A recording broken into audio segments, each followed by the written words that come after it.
to our next talk. It is an honor to also introduce your first host of today's portion of the conference, Uche Ogbuji, who is co-founder of Zephyria and Library Link. Uche has played a pioneering role in actually technology such as XML. Who still uses XML? Graph databases and web services. And he's also contributed to a lot of open source projects and published tons of technical articles in industries such as IBM Developer Works, App Dev Trends, and XML.com. It is my honor to introduce Uche to the stage to present his talk on the ode of code and poetry. A round of applause, everyone. Thank you.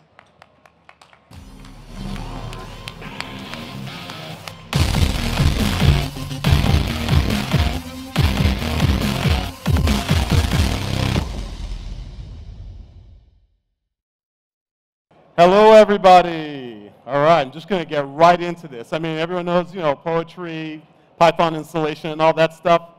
Okay, maybe not exactly. So, seeing the old slides. The slides I'm seeing on that.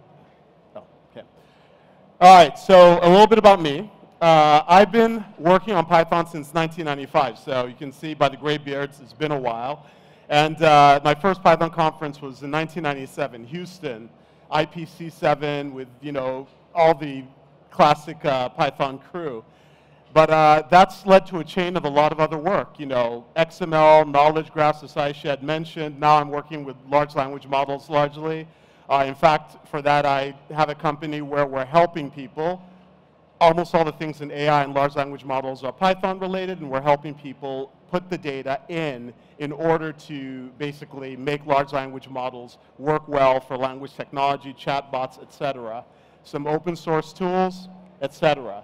However, you've heard a lot of that. You've heard a lot of that. So, who gets this reference? Anyone get this reference? Not that many hands. All right, quick history lesson. Python, the language, is named after Python, the TV show, whose motto was, and now for something completely different. So, who am I to deny that? Something completely different. Okay, a different aspect of me. I was born in Nigeria, wandered the world, etc. But ultimately, I fell in love with not only coding and programming, but also with literature and poetry. I have a couple of award-winning books as a poet. And I write about my native language, my native Nigerian language and culture, hip-hop, living in Colorado. I live in Boulder, Colorado right now. Afrofuturism, let's see a future for people of all our sorts, and globalism, etc. I still write Python just about every day. I write poetry just about every day, and I write Python just about every day. And this sort of connection can apply to you as well. So that's what I'm going to be getting into. So first of all, just to, introduce it with how it all started. Two libraries in the 80s. So back in the 1980s, there was the personal computer revolution. In Nigeria, where I was living at the time, a few people, we heard rumors about these personal computers. You could have a computer in your living room, connect it to your television, and you could write code on it. A friend of mine brought back a Commodore 64, and I learned how to program BASIC on it. And then I was lucky enough to have a chance to get my own personal computer. But that took a while.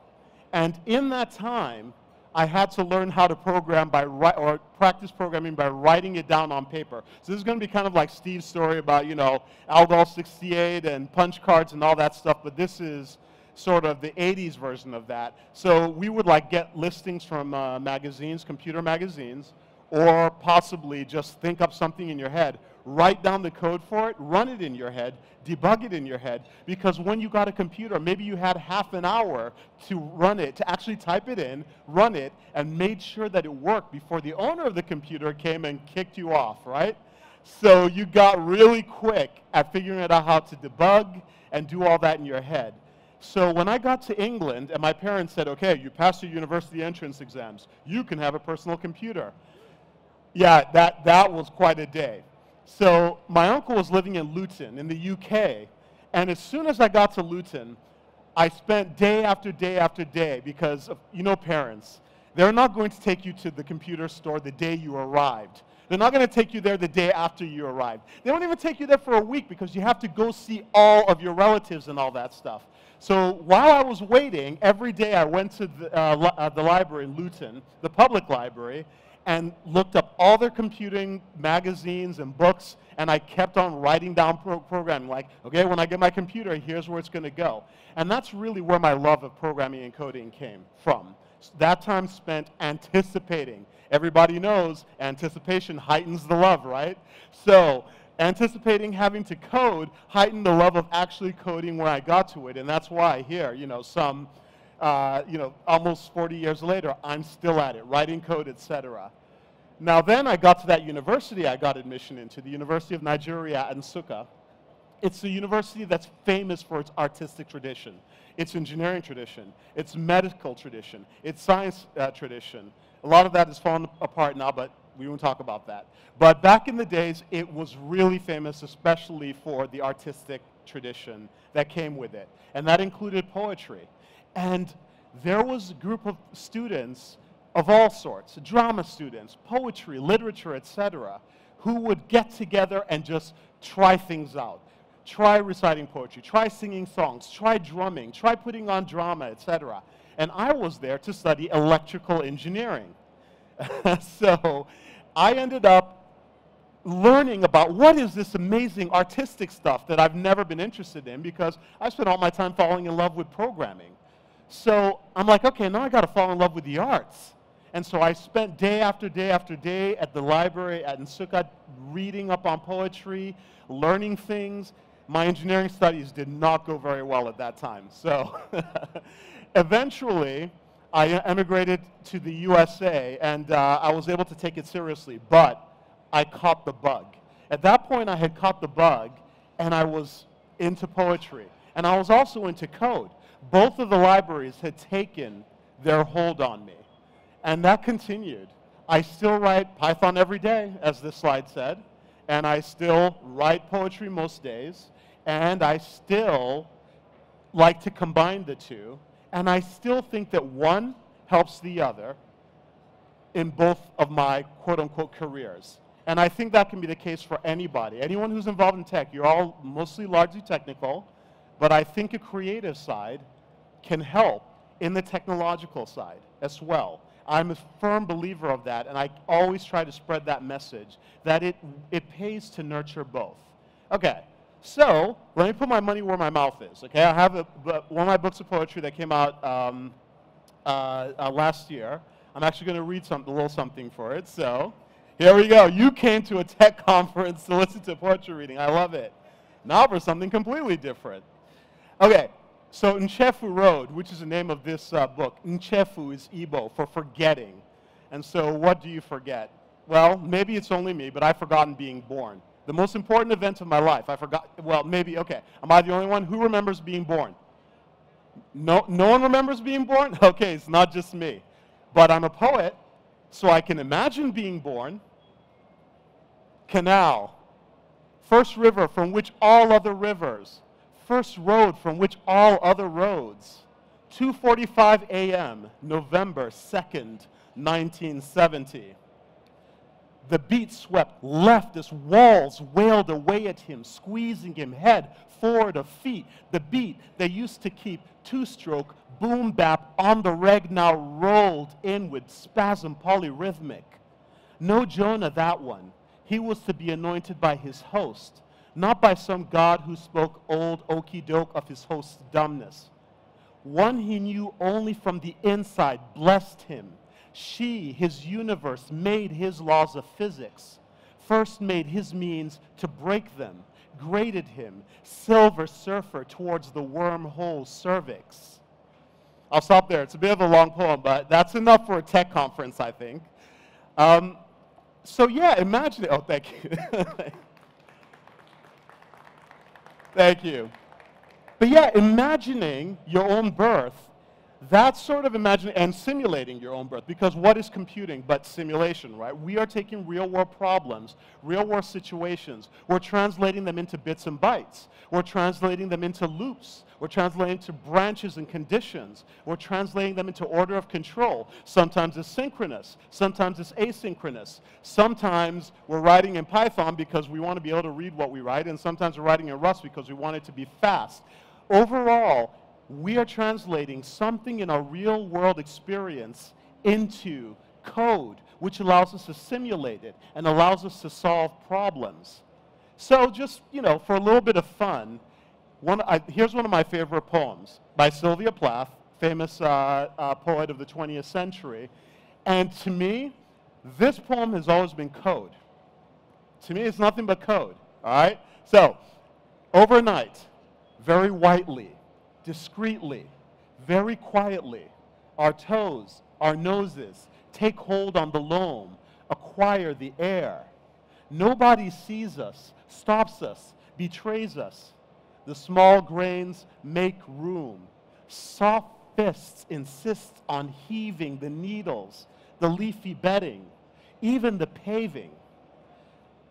Our hammers, our rams, earless and eyeless, perfectly voiceless, widen the crannies, we shoulder through holes. We diet on water, on crumbs of shadow, bland-mannered, asking little or nothing. So many of us, that's a loop. We are shelves, we are tables, we are meek, we are edible. Nudgers and shovers in spite of ourselves, our kind multiplies. We shall by morning inherit the earth, our foot's in the door.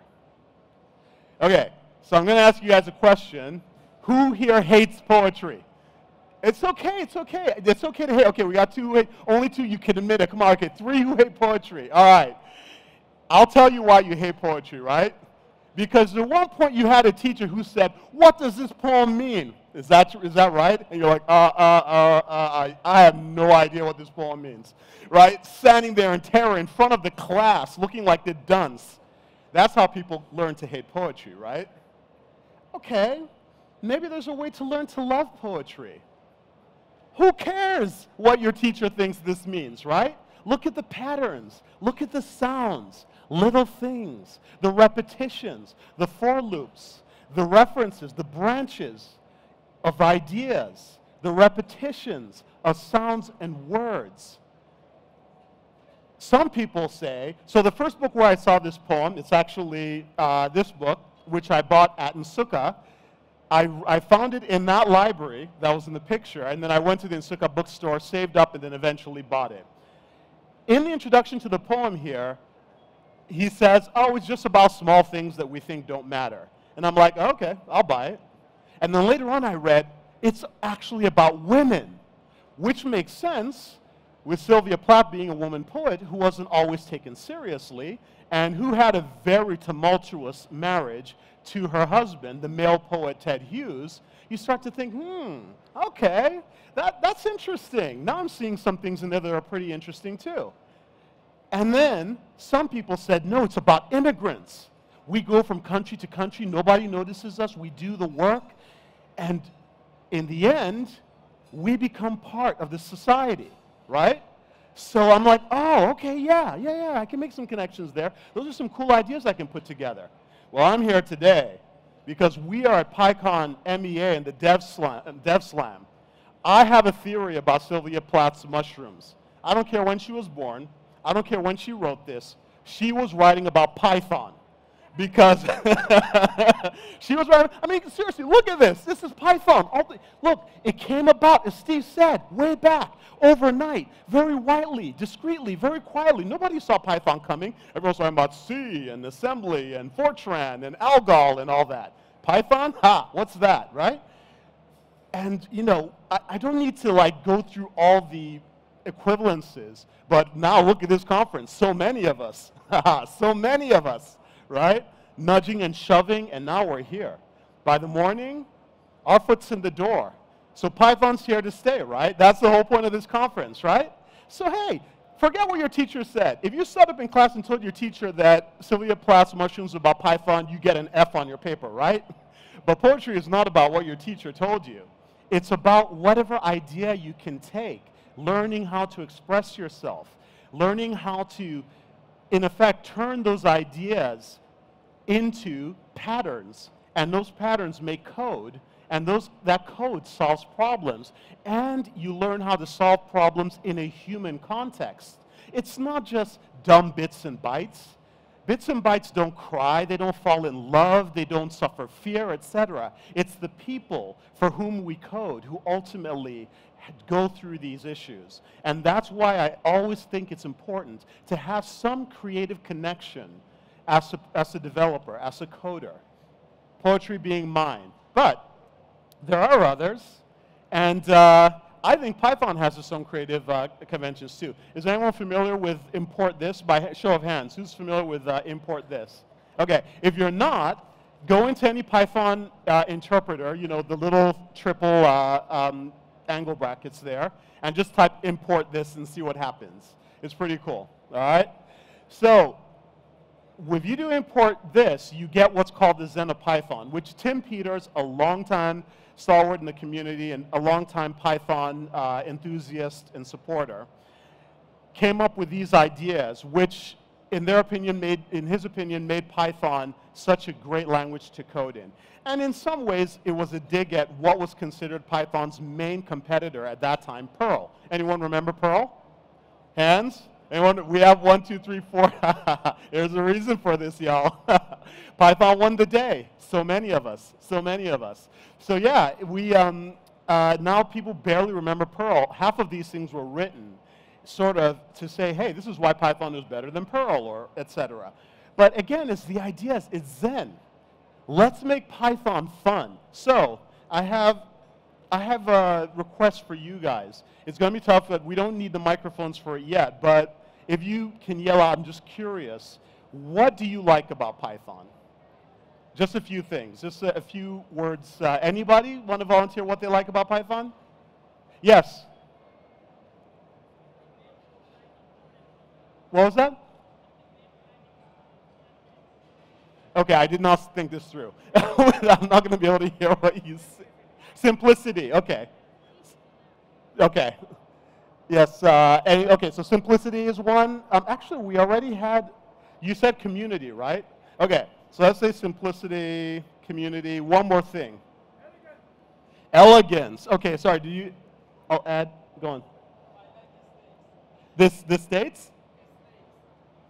Mistakes? Oh, snake, the logo. The snake logo, okay, okay. All right. So this, you know, the Zen of Python is whatever you bring to it. It's not just this. It's whatever you bring to it, right? So let's have fun with that.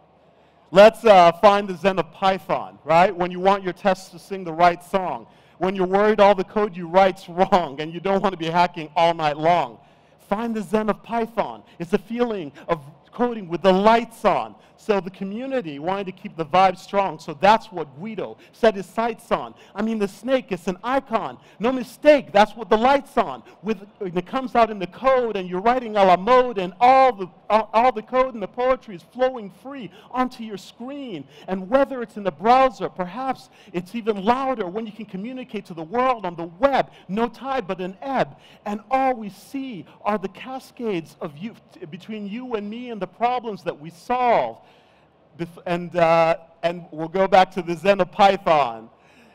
If you want your test to sing the right song, when you're worried all the code you write's wrong, and you don't want to be hacking on it all night long, you find the Zen of Python. It's a feeling of coding with the lights on. The community wanted to keep the vibe strong, so that's what Guido set his sights on. I mean, simplicity for you and me. If we write down a line we wanted to run in time, to debug it before it's over, and you're down in the clover saying, I'll never get this to work, and that, man, that really hurts. But now we have a language that we can even manage and write some code that finishes before the day diminishes, because that's the Zen of Python. It's a feeling of coding with the lights on, the community wanting to keep the vibe strong, and that's what Guido set his sights on. Okay, so that was the Python freestyle. Now it's your turn. Who wants to bust some rhymes on Python? Anybody? No? No? Nobody? Okay, okay, okay, okay. Okay, okay, okay. It's your turn. It's really your turn to not necessarily go as deeply as I have into poetry or anything like that.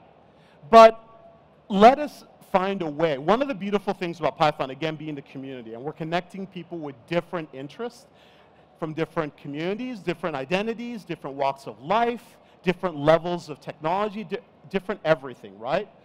So find a creative spark. It could be anything. It could be needlepoint. It could be writing. It could be singing. It could be anything that really gets your brain operating in a different way from code. Some passion, painting, you know, sculpture, etc. And then it's not, you know, when people see, like for instance, me freestyling or some poet coming up with some amazing poem for an occasion, you always think, oh my word, I could never do that. That is so beyond me. There's no way. And there's a simple reason why people can do that. They practice. That's all it is. So if you love something, and it's not necessarily the code, but it's something that brings you pleasure and that gives your code context, practice it.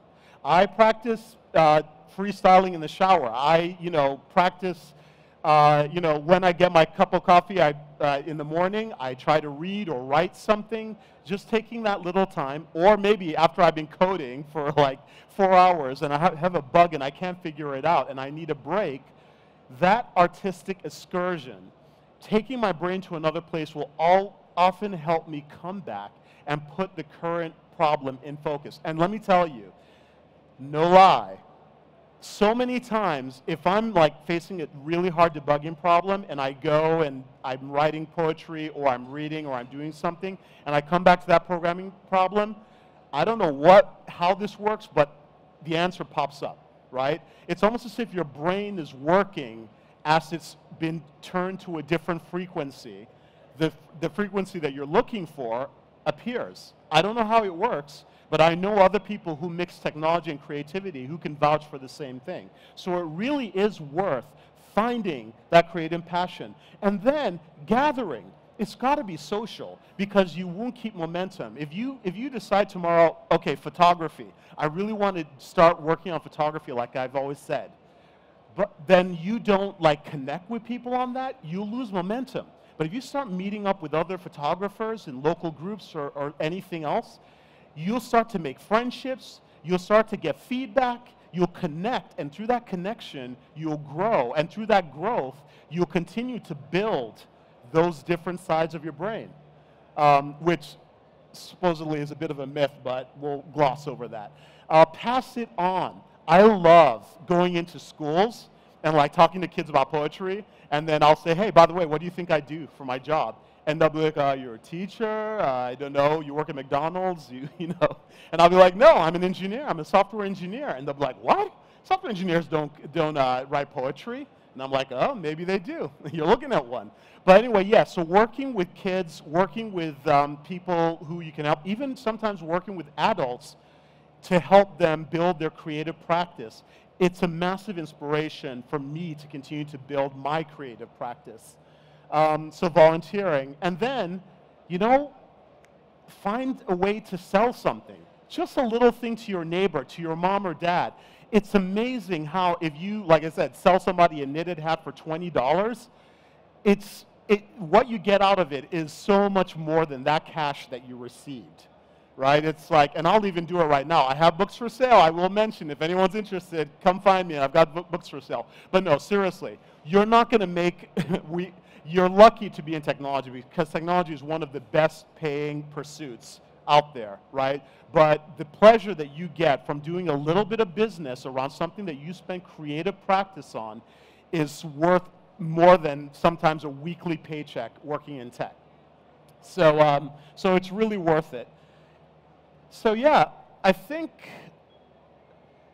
I mean, that's mainly what I want to talk about. That QR code is more from my artistic side because I have my, you know, button-down tech side and the Python and the tech and the LLMs and the AI and all that stuff. And then I have my musician, poet, DJ side, etc. And that's the latter. You can always find me in the conference info if you're interested in more of my tech side. But I did want to give time in case anyone has questions about that. So. Wow, thank you so much, Uche. I feel like I'm inspired to take my baking passion and do something. Do it, do it. Yes. Do it. Any Sell a cake. Yes. Oh, round of applause, you guys. Round of applause. Thank you so much. Thank you. Questions for Uche? Yes. I'll give you the mic. Thank you, sir. I want to give this poem to you. الا یا ایها الساقی ادک احسن و ناول ها که عشق آسان نمود اول ولی افتاد مشکل ها. It's a Persian poem, and I want to say thank to you. And part of my time I create short stories too. And it's really great to meet you. Thank you a lot. Oh, thank you. I love that you memorized it because that's important. So thanks. Questions. Questions. Who's going to have a creative side that you're going to take away and be inspired to do and learn? Yay, yes. Okay.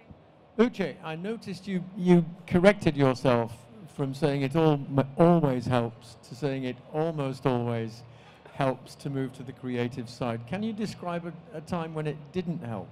Oh, wow. Did I create that? Well, I mean, yeah, that's a good question because I know there are times when it didn't. Like, I mean, because if moving to a creative side would always help, I suppose that I'd just go solve all the problems in the world and I'd be done. I'd go, you know, retire with my Nobel Prizes. But specifically,